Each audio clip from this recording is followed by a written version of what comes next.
முதல் ஹியரிங்ல தான் தப்பிச்சிட்டேன். இதோ ரோஹிணி இப்ப மாட்டிக்கிட்டியா அப்படின்னு வந்து இப்ப வந்து அழகா ஒரு வீடியோ ஆதாரத்தை காமிக்கிறாங்க மீனா. அதுக்கு முன்னாடி வந்து பாத்தீங்க அப்படின்னா வந்து இன்னைக்கு மனோஜிட்ட டேய் இன்னைக்கு ஹியரிங் இருக்குடா, போன தடவை போயிட்டு வந்து ஆவின்னு வளர்னா பூதான்னு வளர்னா அப்படின்னு எதையாச்சும் பேசாம அங்க போய் கல்யாணி இவதான் உனக்கு தெரியுமா அப்படின்னு கேட்டா இவ என்கிட்ட நான் தெளிவா சொல்றதுக்கு எனக்கு டைம் வேணும், இவளை நீங்க வந்து கேள்வி கேட்க வேணாம் சொல்லுங்க, நானே தெளிவா சொல்றேன் அப்படின்ட்டு ஆரம்பத்துல இருந்து சொல்லுடா. முதல்ல என்ன நடந்துச்சு அப்படின்னா இவ என்கிட்ட வந்து போய் சொல்லி எனக்கு கல்யாணம் பண்ணிக்கிட்டா. ரீசெண்டா இப்ப என்ன ஆச்சுன்னா அந்த பையன் கிறிஷ வீட்டுக்கு கூட்டு வந்த பொழுது அவன் வந்து என்கிட்ட வந்து இல்ல நான் தான் கல்யாணியோட ஆவி என் உடம்புக்குள்ளார இருக்கு, அதனால நீ என் பிள்ளைய ஒழுங்கா நடத்தணும்னு மிரட்டினா. அப்பதான் நான் தான் கல்யாணின்னா. உண்மையா என்கிட்ட இவதான் கல்யாணின்னு சொல்லவே இல்லைன்னு சொல்லணும், புரியுதாடா அப்படின்னு வந்து கேட்க சரி ஓகேமா அப்படின்னு போகும்பொழுதே இந்த பக்கம் ரோஹிணி அவங்க அம்மா கிட்ட ஒரே ஒரு முடிவுதாமா, இந்த தடவை அவனை வந்து மொத்தமா அந்த கேஸை காலி பண்ண வைக்கணும் அப்படின்னா இவனை கண்டிப்பா எங்க அத்தை வந்து ஆன்டி ப்ரிப்பேர் பண்ணி கூட்டு வருவாங்க, நல்லா பிளான் பண்ணி வருவாங்க. அவன் பிளானை மொத்தமா கெடுக்கிற மாதிரி விஷயத்த நான் பண்ண போறேன் அப்படின்னா ஏதேதோ பண்ற கல்யாணி, ஆனா நீ பண்ற விஷயங்கள் சரியானு யோசிச்சுக்கோ. அங்க போய் கடைசியில எல்லாத்தையும் பகைச்சுக்கிட்டு யாரோட வாழ போற அப்படின்னா யாரு கூட நான் வாழ தேவையில்லமா, நான் மனோஜ் கூட வாழணும். என்ன அவள்கிட்ட இருந்து பிரிக்க பார்த்தாங்கன்னா நான் யாரா இருந்தாலும் சும்மா விட மாட்டேன், அது நீங்களா இருந்தாலும் சரி அப்படின்னு வந்து கிளம்பும் பொழுதே இப்ப வந்து மீனா திருப்பி முத்துவை கூப்பிட்டு ஏங்க நம்ம அத்தையை காப்பாத்தணுங்க, இவ அங்க போய் என்ன பண்ணுவா அப்படின்னா கண்டிப்பா அத்தை மேல ஏதோ ஒரு புகாரை கொடுத்து மாத்தி விடுவா, உங்க அண்ணன் என்னதான் ரெடியா போனாலும் அவரை குழப்பி விடுறது மட்டும் இல்லாம அவ கண்டிப்பா ஏதாவது பிளான் வச்சிருப்பா அப்படின்னா அதெல்லாம் எனக்கு தெரியும் மீனா, ஆனா என்ன பண்றதுன்னு யோசிக்கிறேன் அப்படிங்கும் பொழுது எனக்கு ஒரு யோசனை தோணுது, அது செய்யவா அப்படிங்கிறாங்க மீனா. என்ன யோசனை அப்படின்னா உங்களுக்கு யோசனையை சொல்றாங்க, அப்படியே கண்ணெல்லாம் விரியுது முத்துக்கு. அந்த யோசனை தான் இவங்களை இப்ப காப்பாத்தவே போகுது.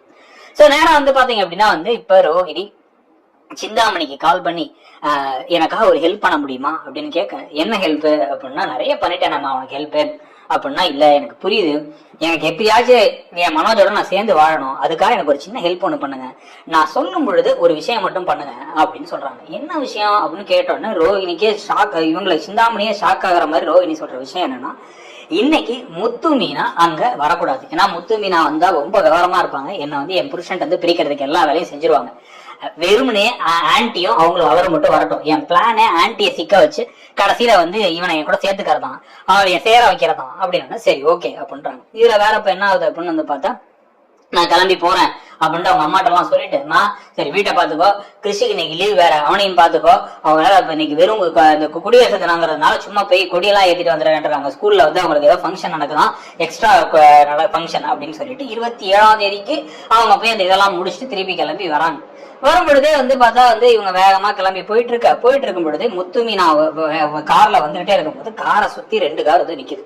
நின்னவங்க வந்து வெளில இறங்க விடாம பண்ண அந்த ஆட்கள்ல ஒருத்தரை வந்து நான் வந்து இவர்கிட்ட பாத்திருக்கேன், சிந்தாமணியோட ஆட்கள்ல பாத்திருக்கேன் அப்படின்னு மீனா சொன்ன உடனே எனக்கு புரிஞ்சிருச்சு. மீனா இப்ப இறங்கி சண்டை போடணும், கோர்ட்டுக்கு நம்ம போக கூடாதுன்னு ஒரு பிளான் பண்றானுங்க, நீ சொன்ன திட்டம் தான் கரெக்ட், நம்ம அதை பண்ணிடலாம் அப்படின்ட்டு வேகமா என்ன பண்றாங்க டக்குன்னு வளைஞ்சு சர்றன்னு கிளம்பி போயிட்டு ரோஹிணி கோர்ட்டுக்குள்ள நுழையறதுக்கு முன்னாடி முத்துவும் மீனாவும் ரோஹிணியை பாக்குறாங்க.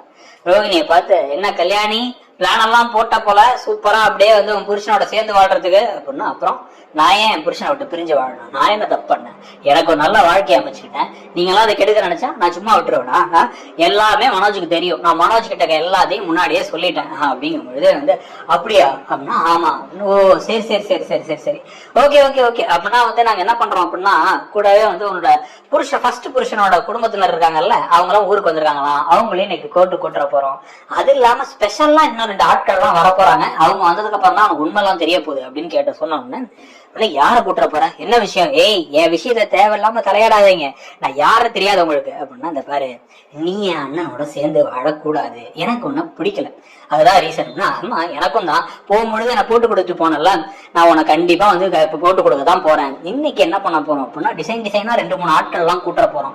உன் ஃப்ரெண்டு அப்புறம் அந்த மகேஸ்வரி இருக்காங்கல்ல, அந்த மகேஸ்வரி, இந்த பக்கம் வந்து பார்த்தா அப்படின்னா வந்து உன்னோட இன்னொரு ஃப்ரெண்டு வித்யா அப்படின்னு எல்லாருமே வந்து நீ எப்பப்ப என்னென்ன பேசின, எப்பப்ப என்ன பிளான் போட்ட அப்படிங்கறதான் சொல்ல போறாங்க. கூடவே வந்து பார்த்தோன்னா இன்னும் கொஞ்சம் ஆடியோ ரெக்கார்டிங்லாம் இருக்கு.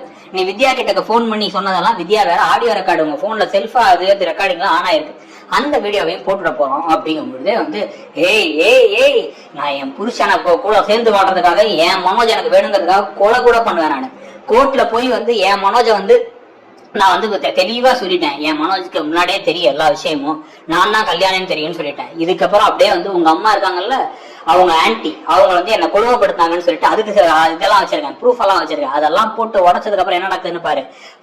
மனோஜுக்கு என்னை பத்தி ஒரு விஷயம் தெரியாது, ஆனா அந்த மனோஜையே வந்து அப்படியே திக்கு தன்னலா வச்சாங்களா.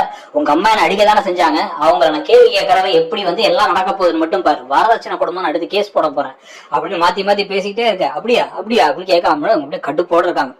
இப்ப இந்த சமயத்துல வந்து பாத்தீங்க அப்படின்னா வந்து இப்படி ரோகிணி பேசிக்கிட்டே இருக்கும் பொழுதே வந்து பார்த்தா வந்து இன்னொரு ஆட்டோ ஒண்ணு வந்து நிக்குது. ஆட்டோ நிக்குது. நின்ன உடனே வந்து டக்குன்னு என்ன பண்றாரு முத்து, சரி சரி விடு விடு அப்படின்னு ரோகிணி கோபமா உள்ளார போறாங்க.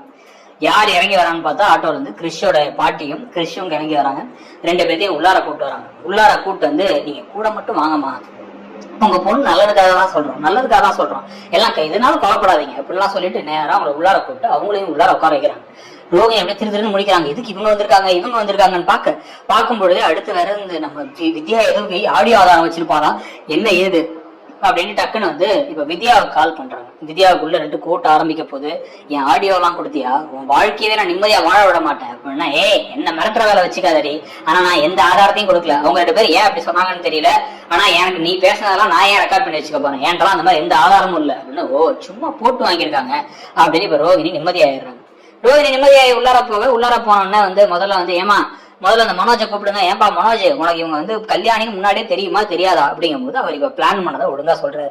இல்ல எனக்கு தெரியாது, இவ மிரட்னா அதுதான் நடந்துச்சு அப்படின்னு சொல்லிட்டு இருக்க. அடுத்து வந்து எங்க சைட்ல இன்னொரு ஆதாரம் ஒண்ணு இருக்கு அப்படின்னு அந்த கிருஷ்ணா கூப்பிடுறாங்க. கிருஷ்ணா லாயர் கூப்பிட்டா, என்ன கிருஷ்ணா யாரு கூப்பிடுங்க அப்படின்னா திருப்பி முத்துவ மீனா வராங்க.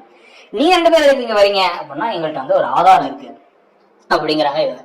அது வந்து எங்க போன்ல வீடியோவும் ஆடியோவும் இருக்கு, அதை நாங்க பிளே பண்றதுக்கு அனுமதி வேணும் அப்படின்னு உடனே இவங்க வந்து இந்த பக்கம் ரோகிணி சொல்றாங்க. இப்பெல்லாம் ஏஐ காலத்துல எல்லாருமே ஏஐல எல்லாத்தையும் உருவாக்கிடுறாங்க.